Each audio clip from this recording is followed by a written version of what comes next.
War for the Dolby? Oh, I'm sorry, War for the Planet of the Apes. Oh, okay. War for the Planet of the Apes is the third in the Planet of the Apes, the reboot series. I do have both. This is a combo pack. I loved Rise, loved Dawn, and I love War for the Planet of the Apes. This movie, it's really good. So this movie takes place, I believe, a number of years after the previous film, Dawn of the Planet of the Apes, in which there is a war going on between humans and apes. And when the humans find the apes, they attack them, and something happens which leads Caesar on a revenge trail for Woody Harrelson's character, the Colonel. This movie, I have no problems with it. Not a single problem. This movie, the other day I watched The Mummy, and if you saw my review of that, you know I did not like that movie. That movie was boring, lacked artistic value, lacked any semblance of being an actual film. It was just a studio product to push out more films in a universe that we honestly didn't ask for. This Rise of the Planet of the Apes may have been a movie no one was looking for, but little did they know they actually wanted it, and then its subsequent sequels would be just fantastic. This is without a doubt one of the best trilogies I have ever seen. It's up there with like the Toy Story trilogy, the original Star Wars trilogy, Lord of the Rings. It is that good. It is that good. Now I saw this in a Dolby Cinema theater, like the actual Dolby theater for AMC. And first off, little background about that. You get like the leather reclining seats and everything, which are just marvelous. You get a ton of leg room.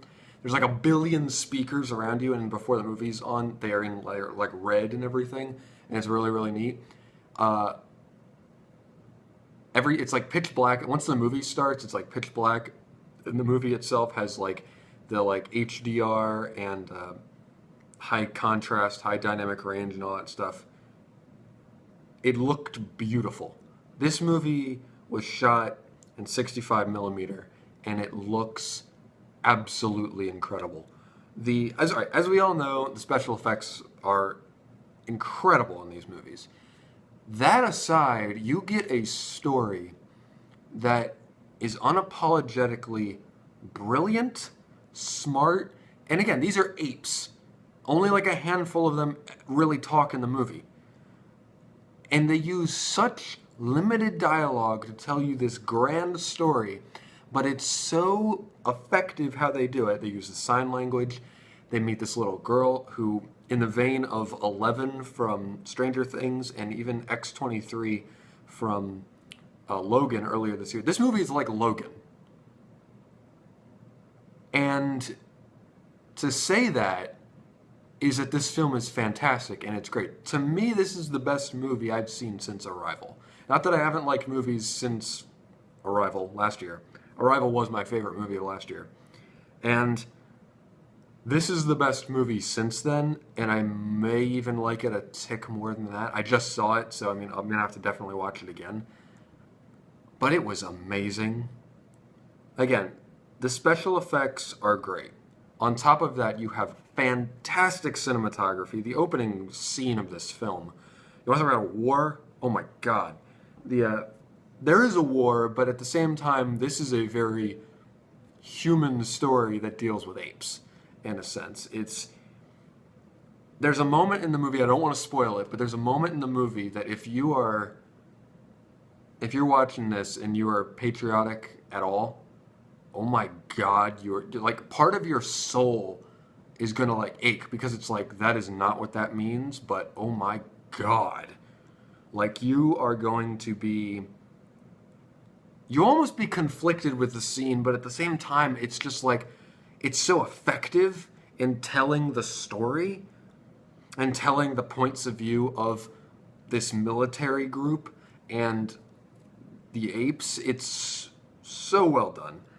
The cinematography, the score by Michael Giacchino, this is one of his best.